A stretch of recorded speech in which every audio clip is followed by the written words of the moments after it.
জয়গুরু পরম প্রেমময় শ্রী শ্রী ঠাকুরের রাতুল চরণে শতকোটি প্রণাম। থাম্বনেল দেখে আপনারা সবাই নিশ্চয়ই বুঝতে পেরেছেন আজকের আলোচনার বিষয়বস্তু কী। স্বামীর সাফল্যের চাবিকাঠি, অর্থাৎ স্বামীর সাফল্যে নারীর ভূমিকা। নারীর ভূমিকা স্বামীর জীবনে অত্যন্ত গুরুত্বপূর্ণ এবং প্রভাবশালী।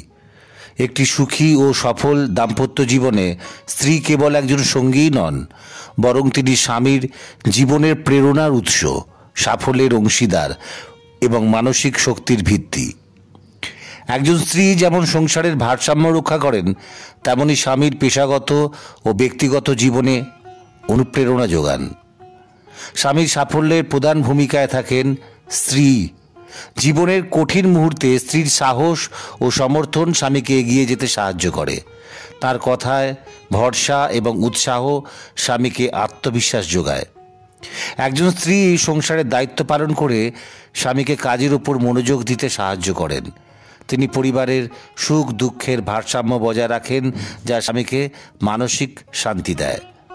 তাহলে আসুন আমাদের পরম প্রেমময় ঠাকুর নারী সম্বন্ধে কি বলেছেন আমরা জেনে নিই। নজর রাখিও তোমার স্বামী যেন তোমাতে সুস্থ, স্বাস্থ্য ও প্রেরণাপুষ্ট থাকিতে পারেন, কিন্তু তোমাতে মূঢ় ও সমাহিত না হন। তোমার তুষ্টি পুষ্টি যেন তাহার লক্ষণীয় না হয়, বরং তোমার প্রেরণায় তিনি যেন আদর্শে উদ্দাম হইয়া বিশ্বসেবায় নিরত থাকিতে পারেন। আর এইটি যেন তোমার তৃপ্তির, তুষ্টির, সুখ ও গর্বের আরাধনা বলিয়া হৃদয়ে স্থান পায়। মহিমময়ী ও সুখী হইবে, সন্দেহ নাই। এই বাণীটিতে ঠাকুর একটি স্ত্রীকে তাঁর স্বামীর প্রতি দায়িত্ববোধ এবং সঠিক আচরণ বজায় রাখার পরামর্শ দিচ্ছেন। প্রতিটি লাইনের অর্থ যদি ব্যাখ্যা করা হয়, তাহলে নজর রাখিও এখানে স্ত্রীকে সতর্ক থাকতে বলা হচ্ছে, অর্থাৎ তার স্বামীর জীবন এবং মানসিক অবস্থার উপর বিশেষ মনোযোগ দেওয়া উচিত। তোমার স্বামী যেন তোমাতে সুস্থ, স্বাস্থ্য ও প্রেরণাপুষ্ট থাকিতে পারেন। এই লাইনটি বোঝায় যে স্ত্রী যেন এমন আচরণ করেন যা স্বামীর জীবনে স্বাস্থ্যকর প্রভাব ফেলে, তাকে মানসিক ও শারীরিকভাবে সঠিক রাখতে সহায়তা করে এবং তাকে অনুপ্রাণিত করে, কিন্তু তোমাতে মূঢ় ও সমাহিত না হন। এখানে সতর্ক করা হচ্ছে স্ত্রীর প্রতি অতিরিক্ত নির্ভরশীলতা বা অন্ধভক্তি যেন স্বামীর ব্যক্তিত্বকে নষ্ট না করে। অর্থাৎ স্ত্রী এমন আচরণ করবেন না যা তাঁর স্বামীকে আবেগের ভারে দুর্বল বা নির্জীব করে তোলে। তোমার তুষ্টি পুষ্টি যেন তাহার লক্ষণীয় না হয়।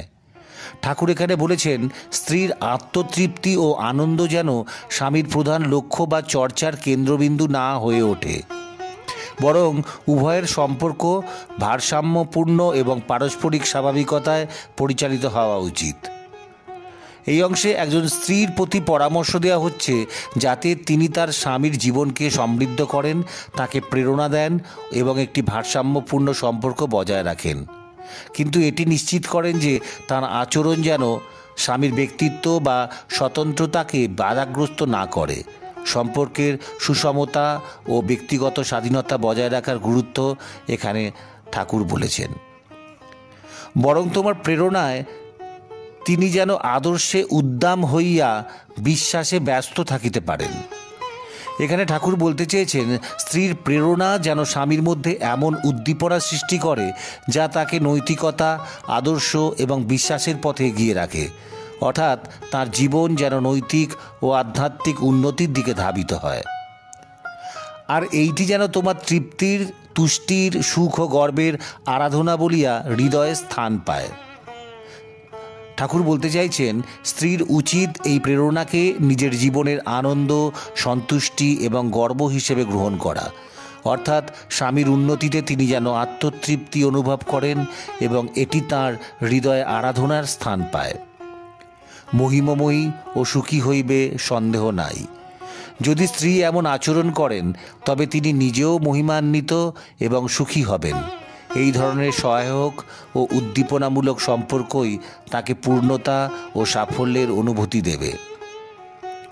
ঠাকুর এই অংশে বলেছেন যে স্ত্রীর উচিত স্বামীকে এমনভাবে অনুপ্রেরণা দেওয়া যাতে তিনি নৈতিক ও আধ্যাত্মিকভাবে সমৃদ্ধ হতে পারেন। এটি স্বামীর জীবনে ইতিবাচক প্রভাব ফেলার পাশাপাশি স্ত্রীর জন্য গর্ব, আনন্দ এবং পূর্ণতা বয়ে আনবে। ঠাকুর স্ত্রী স্বামীর সম্পর্ককে একটি আদর্শ ও সুষম অবস্থানে তুলে ধরার কথা এই বাণীতে বলেছেন। শ্রী শ্রী ঠাকুরের আজকের এই অমোঘ নীতি নির্দেশ আপনাদের কেমন লাগলো অবশ্যই কমেন্ট করে জানাবেন।